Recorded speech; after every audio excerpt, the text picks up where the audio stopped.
Hello everybody, welcome to Snyder's Inc. And today we have got a horror story video, and this is 3 creepy true food delivery horror stories.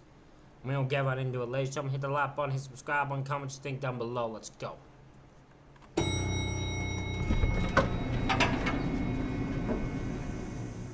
Before getting into today's stories, I want to thank Fume for sponsoring this video.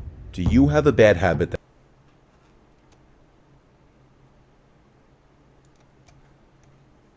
for me? I was working at this pizzeria called Leonardo's. One of my bosses, Frank, was on the night shift with me. He would choose who does what delivery. We got an order for a couple regular pizzas. He gave me a piece of paper with the address on it and the person's phone number. This was in 2009. I didn't have a cell phone that had GPS, just a bare-bones flip phone. I also didn't have one of those Garmin GPSs. I still had to use an old-school book of maps to find my way around when doing deliveries. The name of the street that this house I was doing my last delivery for was something along the lines of Willows Road. I can't remember the house number, nor do I remember the name given for the order, but I do remember having the hardest time finding the place. It was in this really rural town with nothing but woods, farmland, and more woods. The lack of streetlights also didn't help. I had to pull over a few times and turn on the interior lights as I checked the map again. It was a very stress-inducing situation whenever I couldn't find a house. I was on a very quiet, dark, and confusing road when I decided to just call the number on the paper my boss gave me. The phone rang a bunch of times. It seemed that there was no answering machine set up to it. It had to have rung about 10 times before someone picked up, and I waited for someone to say hello. When no one did, I said it, and then a voice on the other end said it back. It was a low, deep, yet soft voice. I said, "This is the pizza guy. I'm just having a hard time finding your place." He explained that his driveway was easy to miss and looks like just a dirt trail. He talked in a very slow, monotone voice as he described the surroundings of his driveway to help me find it. And eventually, I did. I turned my car onto this pretty narrow dirt path. It was definitely easy to miss. It took about 30 seconds of me driving slowly and carefully up it until I saw this small, one-story house come into view. There was a faint orange glow from inside the house that could be seen through one of the windows. I parked my car next to the only other vehicle in sight, this jalopy of a pickup truck. I grabbed the 2 pizzas from the passenger seat and walked to the front door of the house. I looked for a doorbell, couldn't find one, so I knocked on the door. I heard muffled music from inside the house. Then I heard footsteps approaching the door, stop, and then after maybe 10 seconds, the door cracked open, and I saw a quarter of someone's face. I literally could just see one of their eyes peeking out at me. I nervously said, "Hey, you ordered the pizza, right?" The guy said, "Oh yes, the pizza." I recognized the voice from the phone call from before. There was a weird pause. I didn't know what to say, except for, "Do you have the cash?" He said, "Yes, let me go get it." He walked away from the door, and I heard his footsteps move to another room. There was super old music from like the 1930s playing, making the setting just extra creepy and weird, if it weren't creepy enough already. Then the door started slowly inching open on its own, revealing more and more of this dimly lit room. Everything about the interior of this place seemed super old. There were metal sheets on the floor, presumably covering holes in the floor. The couch looked like it was from a different century. Hell, all of the furniture did. And the music was coming from a vintage-looking record player, one of those with the big horn-like thing at top. That's all I could see at first from just sneaking a nosy peek inside the place. But what really was off-putting was the smell. It smelled like death in there. I waited respectfully for the guy to come back with the money, from wherever he went. When enough time passed that I felt like it was getting weird, I knocked on the open door, took a peek inside, and said, "Sir?" The man's voice came from another room, saying, "Yes, would you mind coming into the kitchen, please?" My coworkers and bosses always advised against stepping into anyone's house if you didn't have to. That advice seemed especially relevant for this circumstance. I heard what the man said, but I still responded, "Can you repeat that?" He repeated, "Can you come to the kitchen, please?" I stepped inside, and I honestly felt like my feet were gonna crash through the floor. The place was so old that the floor actually caved in a bit as I stepped around. The house was very linear. I looked to the right and saw the entrance to the kitchen, where his voice was coming from. I looked to the left, and there was a narrow hallway which had a bunch of doors on the right side. At the end of the hallway, there was this guy with his back to me, slowly dancing in the creepiest way imaginable. The man was feeling himself. I don't mean he felt confident. I mean he was literally feeling his body as he moved in this really off-putting way. In any other circumstance, I would laugh, but I was downright disturbed of what kind of house I'd just walked into. I turned away and looked to the kitchen, still holding these 2 pizza boxes. I took a few steps toward the kitchen before I even noticed the person peering around the edge of the wall separating the kitchen from the living room. It was that man's face again, still only showing like a quarter of his face. Just one of his eyes creepily peering at me. The only thoughts I had in this moment were what the fuck and should I just leave? I repeated what I said at the front door moments ago, asking him again if he has the cash. The man didn't respond. He started to just giggle, or I don't even know what I'd call it, because the laugh was so deep in pitch, but it was so subtle and soft. Then he called out Randall in a startlingly loud voice, much louder and more commanding in tone than his previous soft-spoken monotone voice. I was at my limit of how much weirdness I could take. I turned around and started walking back to the front door, and as I took a look down the hallway as I was about to walk outside, I noticed that guy who was dancing seconds ago was now simply just standing there, looking back at me. I left through the front door and closed it behind me. I hurried back to the car, for some reason still holding the pizzas. I threw the pizza boxes in the passenger seat and got back in the car as quickly as possible. As I was backing my car up to clear the pickup truck next to it so that I could just do a 3-point turn, I did look back at the house, and the door was fully open again. My heart started beating even quicker at the thought that one of them was outside my car about to attempt to open one of the doors. Maybe they were, and I'll never know. But I managed to get my car down that dirt driveway and back onto the road. I had to return to the pizzeria. I called Frank to let him know what happened. He wasn't mad at me. When I got back to the pizzeria, everyone laughed when I told them what happened. I can honestly see how it sounds like a funny situation when explaining it to others, but it was not funny in the moment. Whatever was going on in that house wasn't normal, and I don't think they had any intentions of buying pizza. I've had multiple dreams where I would see that man's face just peeking around from behind a wall. After that, I didn't enter anyone's houses or apartments while doing deliveries. Understandable. That is completely understandable. That is... yeah, that's some weird, creepy shit. That's some guy sitting there peeking over and all that, asking for cash, and he starts giggling and all that.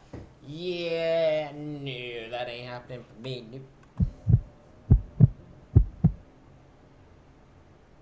I'm currently 20 years old, although at the time of the story I was 19. I live in Newark, Delaware, a usually small and quiet town. That is, until college season rolls around in the fall and spring. Newark is home to the University of Delaware, which is a large and widely respected school in the US. It also has a reputation for being a big party school, so when the college kids arrive, things get a lot more lively. Anyway, I work as a bicycle delivery guy at Jimmy John's, a job I still work as of me telling the story. This event took place during a Tuesday or Wednesday night in the spring. It was either late April or early May, I can't remember exactly. It was my typical 7 p.m. to 2 a.m. shift. The Jimmy John's I work at is open until 2 on the weekdays and 3 on the weekends. This means we're one of the few places still open in town aside from the bars, so a lot of drunk college kids storm the place wanting to order. Needless to say, it gets pretty hectic. Deliveries would pop up like crazy too, which did get very annoying, but it meant a lot of tips, so I always put up with it. This was my last night working the shift, and just as 2 a.m. was about to roll around, one last delivery came in, and I was next in line to take it. This annoyed me as I just wanted to end my shift and go home to get some sleep. I sucked it up and took the delivery since I didn't have a choice. I knew the street by heart and knew where to go immediately. Fair that you're like, I don't have a choice, so I might as well just take it. I should mention the reason we do bicycle deliveries is because the roads tend to be busy sometimes during college season, so using bicycles sometimes allows us to do deliveries faster. I rode my bike as fast as I could to the house in less than 10 minutes. I knocked on the door loudly, but there was no answer. I knocked again, louder this time. Still nothing. I became a little pissed when I remembered if someone didn't come out, I'd have to take the order back to the store, meaning this delivery would seriously be wasting my time. I called the number on the receipt, but no one answered. I was getting ready to call the store when I first heard it. Rustling sounds coming from some bushes directly across the street from me. I figured it was probably the wind, but decided to look anyway.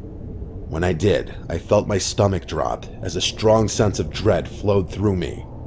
I saw the dark figure of a person directly across the street from me in someone's yard, crouched behind a few bushes, and even though I couldn't make out any facial features, I knew that he or she, though I figured it was a he, was looking right at me.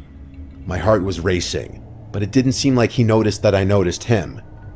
I pretended to not notice him and knocked loudly on the door again. Still, there was no answer. I began to grow more and more panicked, wondering whether or not this could be a trap. I did a quick glance, and the person was still crouched behind the bushes, watching me. I just wanted to get the hell out of there, so I decided to just continuously knock on the door as loud as possible until someone answered. It felt like hours that I was knocking, but eventually someone stumbled out from one of the rooms and sluggishly answered the door, sounding pissed. When I told him about the order, he told me that he didn't order, so that it was probably his roommate instead. To my misfortune, the person who actually ordered was upstairs in his room, passed out drunk. How he could have passed out so quickly after he ordered is still beyond me. The guy went upstairs to try and get him. Not even a minute after he went upstairs, I suddenly heard more rustling and did a quick glance back. When I did, I noticed the man had moved a little closer, probably to get a better view of me. I could tell he was still watching me. My fear intensified. So now I'm wondering if this is actually a trap, or if this is just someone taking the opportunity of something. I don't know.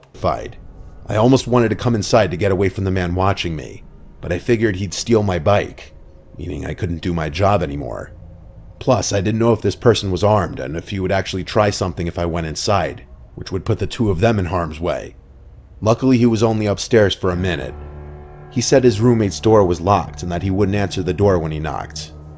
At this point, I really wanted to get out of there, so I told him he could sign for his roommate's order. He hesitated at first since there wasn't a tip charged to the order, but a tip was the last thing I was thinking about at this point. I insisted over and over, and eventually he signed for his roommate. I handed it to him and gave him a quick thank you. When he shut the door, I hurried to my bike and hopped on, ready to get the hell out of there.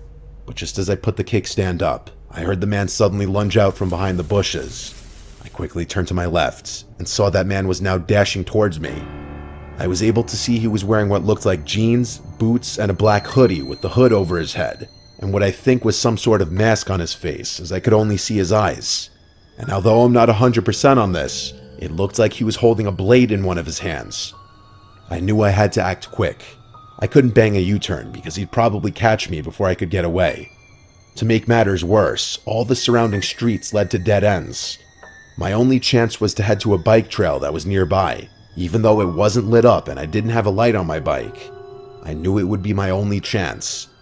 I pedaled faster than I ever had before onto the pitch black trail and rode it, all while looking out for shadows and listening for footsteps. Luckily, the trail wasn't long and I knew it by heart. Still, I was extremely paranoid by this point, and I got startled whenever I heard This is why food delivery people deserve a bit more respect and a bit more love, because we have to deal with, I don't do it. They have to deal with stupid people and ignorant people and rude people and dangerous people. They have to deal with all of it. And we always treat them like crap when we shouldn't. Heard any noise at all. I didn't see the man while I was on the trail, however, and I made it back to the store safely. I was hyperventilating like crazy as I tried to wrap my head around what the hell just happened. I didn't tell my boss or coworkers, nor did I call the police since I didn't get a good look at the man. I simply got my stuff, clocked out, and went to my car, putting my bike in the trunk, so thankful I decided to drive that night. I made it home safe without anyone following me, and that was that. I never saw the man again. I don't know what he wanted, whether he wanted to rob me or worse.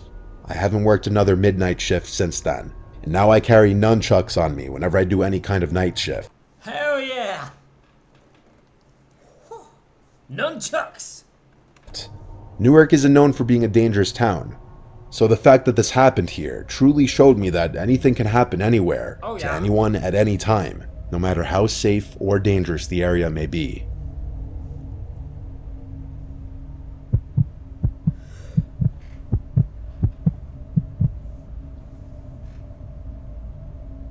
I used to deliver for Uber Eats. I was having trouble paying off my student loans, so I was hustling to make whatever cash I could.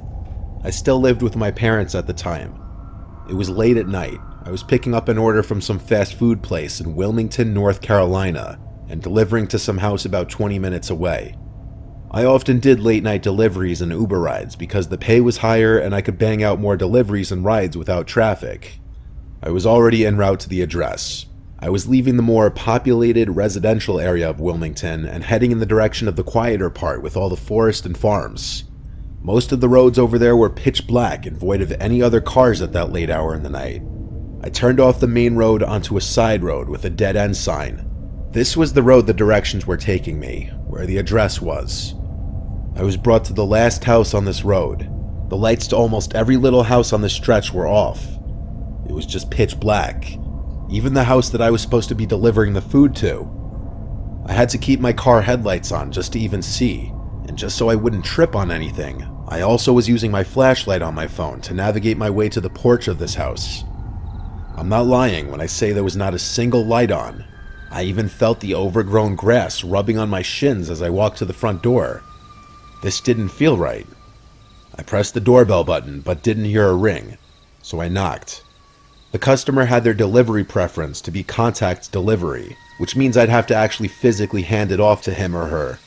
I messaged the customer that I'm at the front door and asked him if he could confirm the address. He read it right away and responded, "Give me a second." I replied, "Okay." He read it. I waited in the dark, looking at the windows of the house, waiting for a light inside to turn on. I was thinking there's no way this is the right house. I followed up again, asking him if he could type out his address. He started typing. It took a while before he sent a message saying, "I see you, you're at the right house."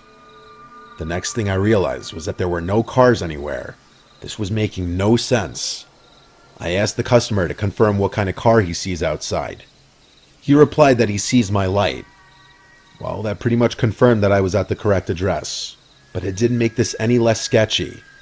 I started to just inch away from the door to the house just because I didn't want to be on top of it as they opened the door. But the door never opened, no matter how many times I messaged the customer on the Uber Eats app. I was starting to suspect this was some kind of scam to get free food. Then I heard a voice come from outside in the darkness surrounding me.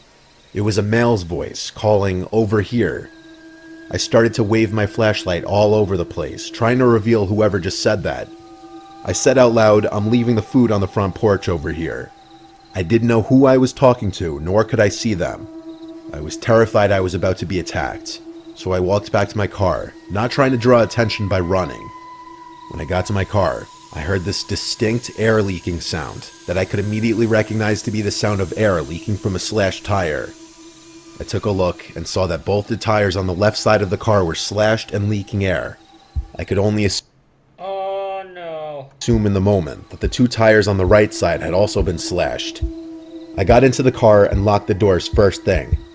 All four tires showed low tire pressure warnings on the dash. Panic started to set in.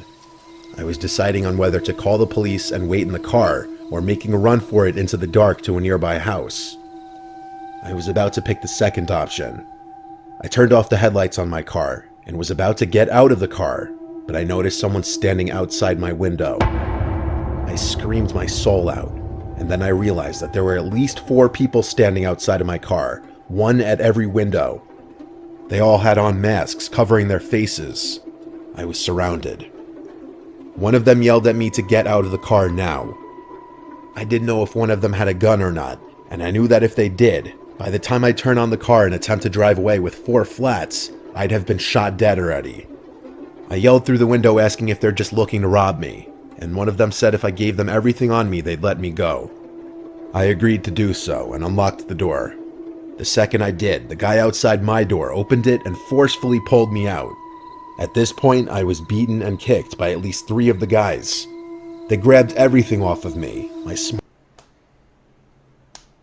I wouldn't have taken this. Look. I would have risked it.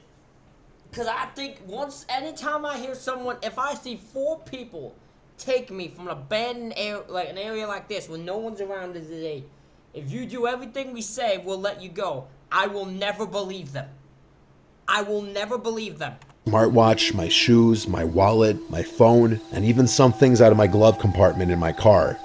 I was left on the ground as however many men there actually were ran away into the darkness, and I was alone. I blacked out from here, and the next thing I remember is waking up probably half an hour later, still laying on the grass next to my car. They'd stolen even my keys. I managed to get up and navigate myself to the nearest source of light I could find in the distance, which was a small house all the way up the street closer to the main road. I rang the bell a few times until someone answered through the closed door. I said I'd been injured and robbed and need to use a phone. Luckily, the woman was willing to help and allowed me to use a phone to call the police and then to call roadside assistance to have my car towed. Lastly, I called my dad. After police showed up, I was taken back to my car and they did a short investigation and took as much information as I could give them. After my car was towed away, my dad came to pick me up and bring me home. We left after my car was towed away.